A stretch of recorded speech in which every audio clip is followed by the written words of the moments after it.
Chapitre 15. Regarde, ils sont en train de m'installer un atelier de teinturerie.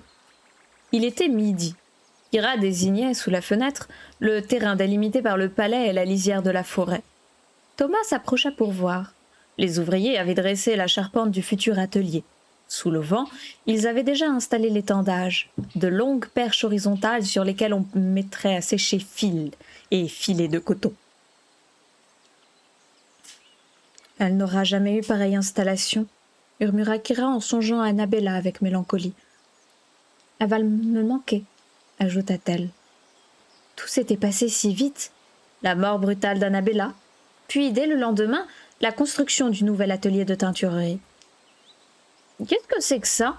demanda Thomas en montrant la fosse peu profonde que des ouvriers étaient en train de creuser juste à côté. Sur le bord, on enfonçait dans la terre à coups de marteau une sorte de potence servant à suspendre les chaudrons au-dessus du feu. « C'est pour le feu. Quand on le fait bouillir, les teintures ont tout le temps besoin d'un feu très vif. »« Oh, Thomas !» soupira Kira en se détournant de la fenêtre. « Je n'arriverai jamais à me rappeler comment on fait tout ça. »« Mais si, tu y arriveras. J'ai noté tout ce que tu m'as dit. On le répétera sans arrêt jusqu'à ce que tu le saches par cœur. Regarde. Qu'est-ce qu'ils apportent donc là ?» Elle regarda encore et vit les ouvriers entasser des bottes de plants séchés à côté du nouvel atelier. Ils ont dû apporter toutes celles qui étaient suspendues au plafond de la cabane d'Annabella, pensa Kira. J'aurai au moins un endroit pour commencer. Je crois que je connais tous les noms de plantes, si du moins dans leur ignorance, ils ne les ont pas toutes mélangées. Puis elle se mit à rire sous cape en voyant un des ouvriers poser par terre un pot muni d'un couvercle, puis s'en détourner avec une grimace de dégoût.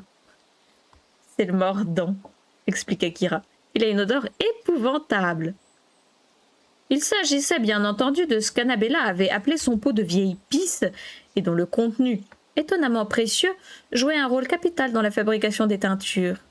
Mais elle n'avait pas voulu répéter à Thomas le mot brutal. Ce matin-là, les ouvriers avaient commencé à arriver de très bonne heure, avec leur chargement de plantes, de chaudrons et de matériel divers. Jamison était encore dans la chambre de Kira à commenter les événements de la veille. Une mort subite, selon lui. Les personnes âgées avaient-ils expliqué, trouvé souvent la mort de cette façon. Annabella avait dormi tout bonnement. Il pleuvait. Elle avait fait un petit somme pour tuer le temps, et elle ne s'était pas réveillée. C'était tout. Il n'y avait aucun mystère dans cette affaire. Peut-être, avait fait observer Jamison non sans solennité, la vieille femme avait-elle senti que sa mission auprès de Kira était achevée et qu'elle n'avait plus rien à lui enseigner.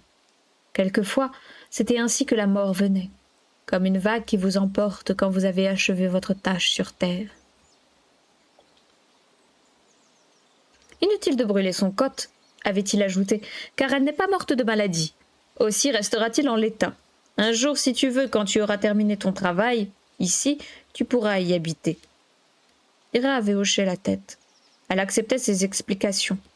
Puis elle avait réalisé que l'esprit de la vieille femme n'avait sans doute pas encore quitté son corps.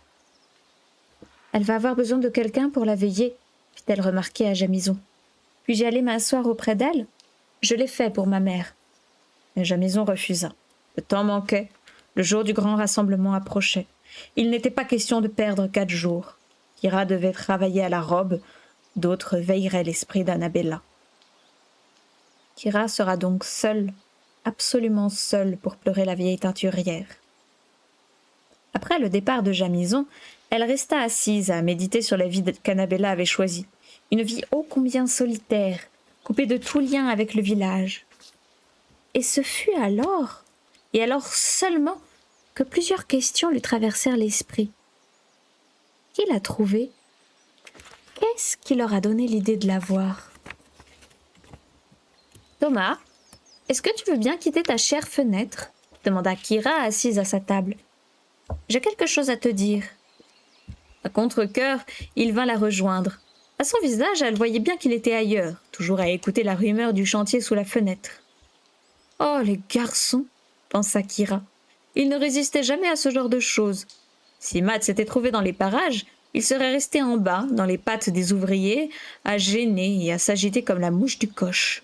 « Ce matin, commença-t-elle, Puis, sentant son inattention, « Thomas, écoute donc !» Il se tourna vers elle avec un grand sourire et l'écouta. « Je suis allée dans la chambre du dessous, celle où nous avons entendu le minot pleurer. Et chanter, rappela Thomas. Oui, et chanter. D'après Matt, elle s'appelle Jo. Tu vois, je t'écoute. Mais qu'est-ce que tu allais faire en bas?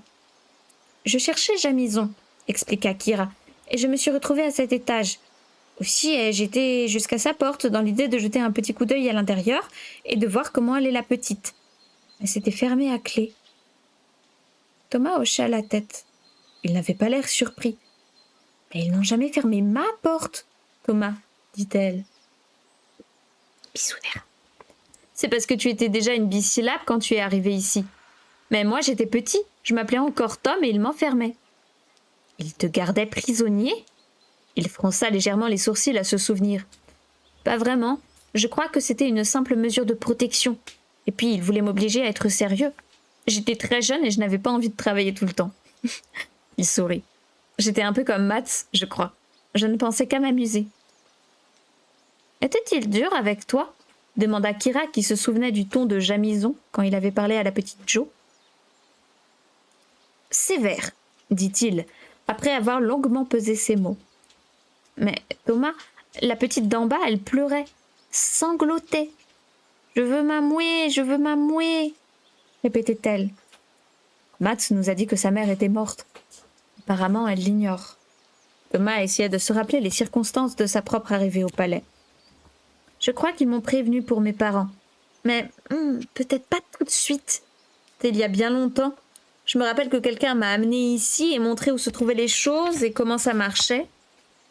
La salle de bain et l'eau chaude, dit Kira avec un petit sourire, mi-figue, mi-raisin.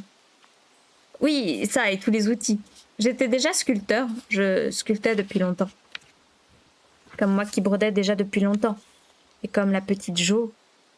Oui, dit Thomas. Matt dit qu'elle chante depuis toujours. Kira lissa les plis de sa jupe. Elle réfléchissait. Ainsi, dit-elle lentement, chacun de nous était déjà un... Je ne sais pas comment on appelle ça. Artiste, suggéra Thomas. C'est un mot. Je ne l'ai jamais entendu prononcer, mais je l'ai vu dans des livres. Ça veut dire, une personne capable de créer quelque chose de beau. Serait-ce le mot que tu cherches? Oui, je crois. La petite improvise un chant et c'est beau. Oh, elle ne pleure pas, observa Thomas. Ainsi, nous sommes tous les trois des artistes, nous avons tous les trois perdu nos parents, et ils nous ont tous les trois amenés au palais. Je me demande bien pourquoi. Il y a encore autre chose, Thomas, quelque chose d'étrange. Il écoutait. Ce matin, j'ai parlé à Marlena, une femme dont j'avais fait la connaissance à l'atelier de tissage. Elle habite la Fagne, et elle se souvenait de Jo sans même connaître son nom. Elle se souvenait d'une petite qui chantait tout le temps. Tout le monde à la Fagne a entendu parler de cette petite. Kira hocha la tête. Bien sûr, Marlena m'a dit. Mais comment me l'a-t-elle dit déjà? Kira se concentra pour tenter de se rappeler ses paroles exactes. Ah oui, elle a dit que la petite semblait avoir le don. Le don? C'est le mot qu'elle a employé. Que voulait-elle dire? Elle m'a expliqué que la petite semblait savoir des choses qui ne sont même pas encore arrivées, et que les gens de la Fagne trouvaient ça magique. Elle avait l'air un peu effrayée quand elle parlait de ça. Thomas? Quoi? Demanda-t-il. Kira hésitait.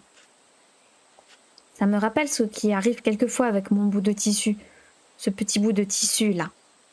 Kira ouvrit la boîte qu'il avait fabriquée pour elle et lui tendit le morceau d'étoffe. « Tu te souviens, dit-elle, je t'avais dit que quelquefois il avait l'air de me parler, et tu m'avais répondu que tu avais un morceau de bois qui se comportait de la même façon. C'est vrai, et ça depuis que je suis tout petit. J'avais à peine commencé à sculpter à cette époque, celui qui est sur l'étagère, je te l'ai déjà montré. Tu crois que c'est la même chose? Demanda prudemment Kira. Est-ce que ça pourrait être ce que Marlena a appelé le don?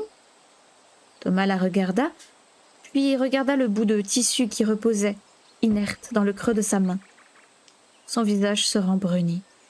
« Mais où veux-tu en venir ?» finit-il par questionner. Kira ignorait la réponse.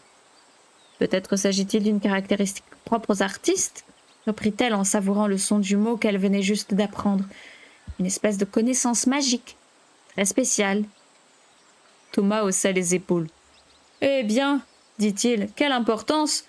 Toi et moi, nous avons une belle vie, des outils bien meilleurs qu'avant, une excellente nourriture, du travail.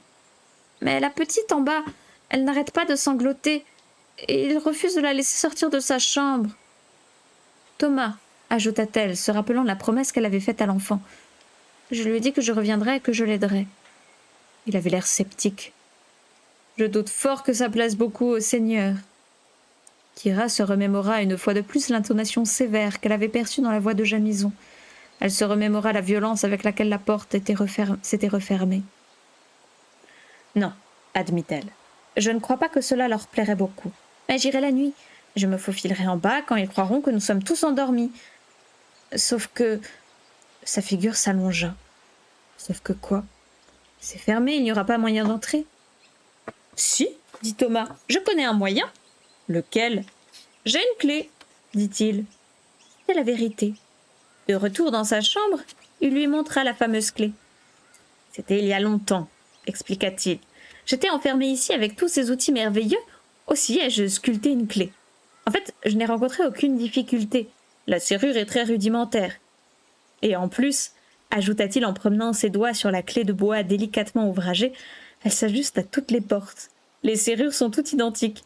Je le sais parce que je les ai essayées. La nuit, je sortais et je rôdais dans les couloirs. J'ouvrais toutes les portes.